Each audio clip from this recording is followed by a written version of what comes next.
Hey guys, and welcome back to another video. And in this video we're going to be doing another cubing video, and this channel, it's probably going to become a cubing channel again because I don't know what I'm doing with it. And this video, it's going to be a reconstruction of my PB single and former PB average. So let's just get straight into it with the first scramble, and all these scrambles should be on screen as I do them. So we have the first scramble, and we're going to be doing all our solves on white cross. So we see our cross pieces here, here, here, and here. But also, one thing we notice is our first F2L pair.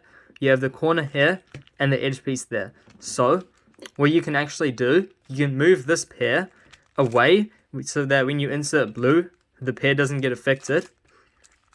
And then now, because I did that U prime, this piece and this piece can be solved very easily in just two moves.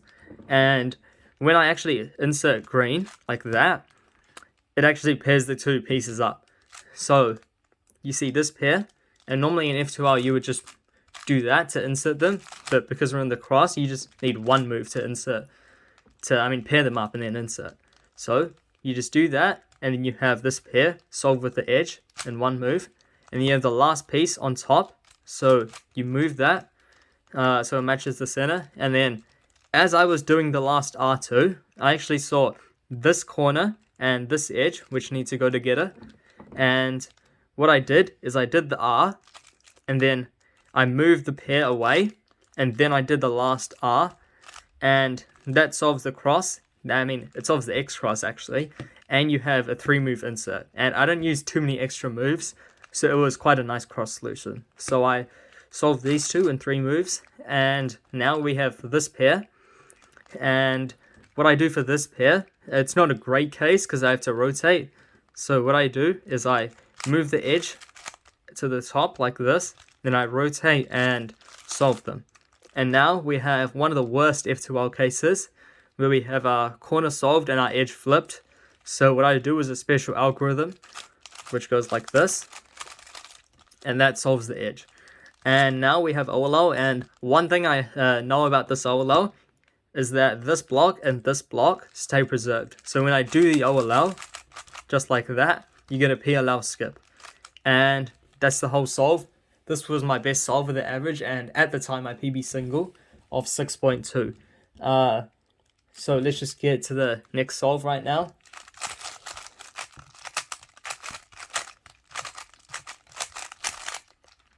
Okay, so we're at the next solve, and we have our cross pieces here, here, here, and here.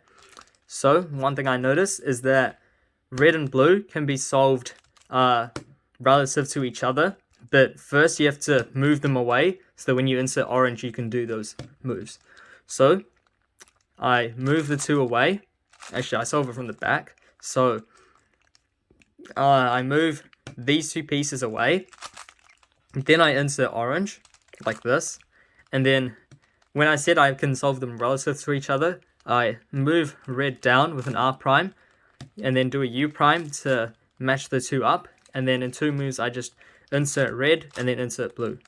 And now we have our first pair, which is this, and I just solve that like this. And then these two I solve in the back. So first thing I do is I insert the corner like this, and then you have this case, and I solved it from the back. So this is, if you're doing it from this angle, it's just inverse sexy twice, like this. So I did that. And the next thing I saw is this edge and this corner. So I just solved it like this. And that pairs them up. And then one thing I noticed just before inserting is that you get this pair and this pair. So when I insert this pair, I know that to insert this pair, it's just going to be done like that. So before I did the last R prime to solve that, I actually did an R2, and that cancels into this insertion. So I did that, and then that's the whole F2L, and then I just did OLL, which is an alright OLL, and then this A perm, which I just did as a wide T perm.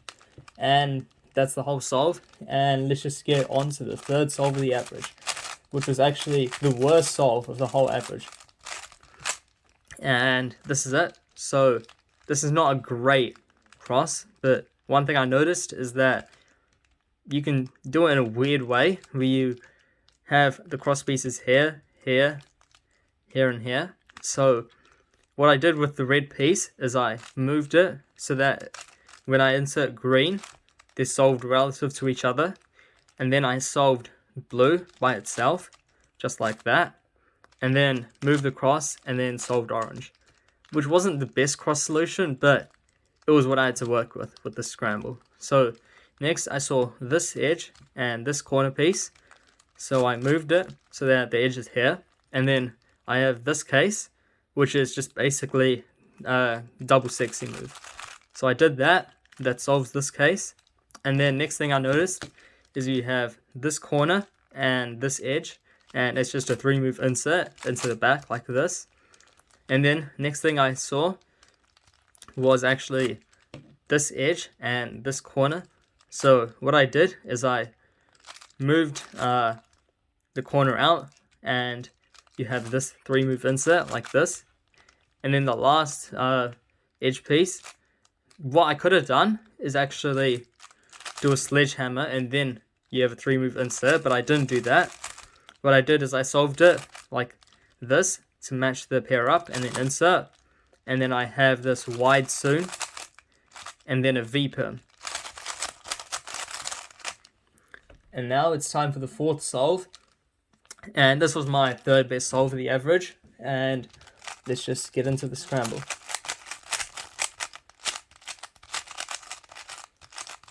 Okay, and this cross, it's relatively easy because you already have this piece solved and this piece solved.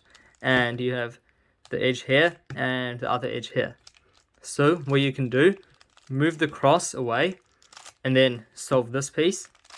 And then move the cross again and then solve the green. And then you just move the whole cross back. And that solves the cross quite easily. And then you have your first pair, which I already showed how to do in the first solve. So you just solve that. And then you have a 3-move insert for the next pair. And now the last two pairs, what a normal cuber would do is either solve this pair like this. Or what you can actually do as well, you see this edge and this corner. So you just do the sledgehammer and then insert. But that's not what I did. So what I did is from this angle, I actually rotated. And then I noticed this edge and this corner can be solved using keyhole. So what keyhole is basically you move this corner away. And then you solve the edge. And then you put the corner back. And that's a really weird way to solve that case, but what I actually noticed is that you get a 3-move insert after you do keyhole. And I actually saw this before I did the third pair, which was this one. So you just do the 3-move insert like that, and then you get an easy OL, which is just lefty F double sexy F prime, like that, and then you get a U-perm. And my U-perms from the back, they just go like this. And that's the fourth solve. And then now it's time for the fifth solve, which was the second best solve in the average.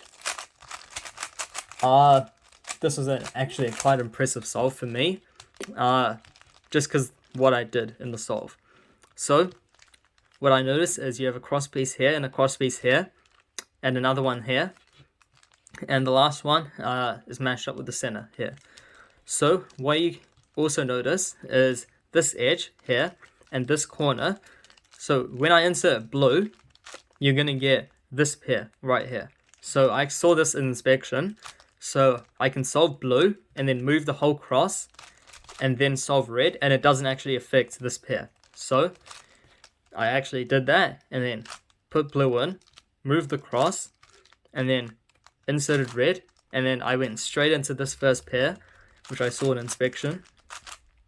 And that's your first pair and your cross. And next you have this corner and this edge, which move the edge out like this and then put this in 3 moves. And then you have this case, which put the corner in and then just double inverse sexy from here. And then you have this edge already solved, and then this corner. So from the back, you take the corner out like that, or from this angle, you put the edge out and you hide the corner like this, and then you solve this pair. But this would have all been done from the back. So you get an anti-soon, and then you get a J-perm. And that's the whole average. This was a ridiculous sub-A average. The actual average, it'll probably be on screen because I forgot what exact time it was. But now it's time for the final solve I'm going to be showing. And this is a PB single solve. So this solve was a 568 PB single by almost half a second. And let's just get into the solve because it was a really short and easy solution.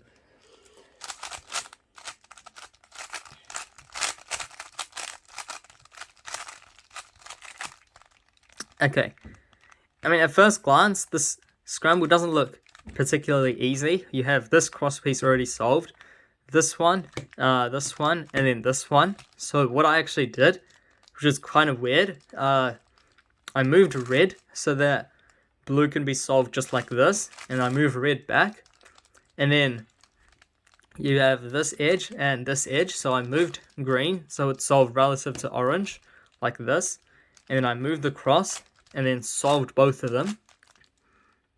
And that was a weird cross solution, but it works for the solve.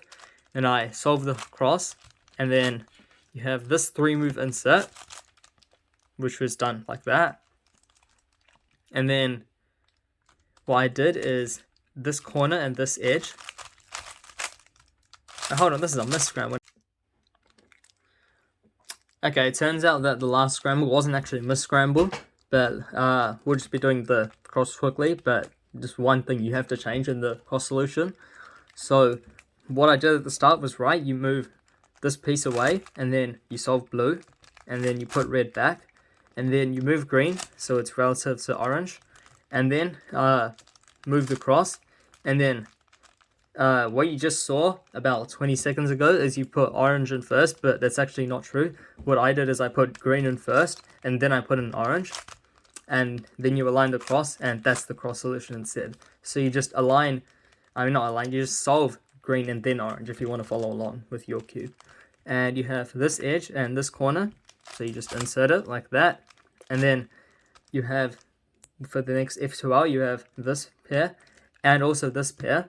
And what's actually interesting about this, I'll show you at the end of the video, but no matter which pair you solve, if you solve this pair or this pair, because they're the same case on different sides of the cube, it doesn't actually matter which pair you solve. You'll get the same third pair, and you'll get the same last pair and the same last layer, which I find pretty crazy. But let's just do this pair. So I move the corner away from the edge so that they're 3 moves away, and then this pair, when I actually solve this edge and this corner with 3 moves, what I notice is that this is a 3-move insert. So what you can do with this pair, when you're inserting it, you can cancel into inserting this piece, and then you just solve the last edge with this corner. So to pair them up, you do this, and that's paired up, and then you just insert. And now onto the last layer case, which is actually a really easy last layer. So what you actually do is, one thing I noticed from learning CLL on 2x2 is that when you have this corner and this corner are the same, and this corner is adjacent. Actually, let me show you on a 2x2. So you have this corner and this corner are the same color, and this edge is adjacent. So what you do when you do 60 sledge is that it'll actually solve the whole cube. And also this corner for AUF, it stays in the same position. So quick reminder, if this is the same as this piece here and this is adjacent, then when you do 60 sledge, it'll solve the whole cube. And that's just one of the CLL algorithms. And you can apply the same thing to 3x3. This corner is the same, this corner is the same, but this one is adjacent to red. So what you can actually notice as well is that none of these edges swap around. and this is just from me doing random OLL and PLL cases on a 3x3. That's how I learned this. So this edge and this edge stay the same. So actually this whole entire block, it just stays the same. So when I do wide 6C sledge, which is basically just 6C sledge on a 2x2 because there's no actual edge pieces. So when I do wide 6C and then sledge, it actually solves the whole cube just like that, which is pretty crazy with a PLL skip on a sub 6 second solve, but that's the whole solve. It was 38 moves, solved in 5.6 seconds, so that's around 6 TPS, and 6 TPS for a sub 6 is just unheard of. I mean, that's just a really lucky solution. But now let's show you what actually can happen if you solve the other edge piece. Because remember, I said that when you solve the last two, or the second and third F2L pair, it doesn't matter which one you actually do. So let's just get it set up again. Okay, I'm just gonna speed through this cross. So, we actually saw in the normal video is I solved this pair, but if I actually solve this pair instead, so I just do the same solution, but instead this time I'm solving it into the back, and then I notice that this edge is actually the same, so I can just cancel into it again, and then you get the same last slot and the exact same last layer, which is pretty crazy, but that's the entire solve. And that's my PB single solve right now, which is pretty crazy, having a sub 6. But that's the whole video. Like and subscribe, and peace out.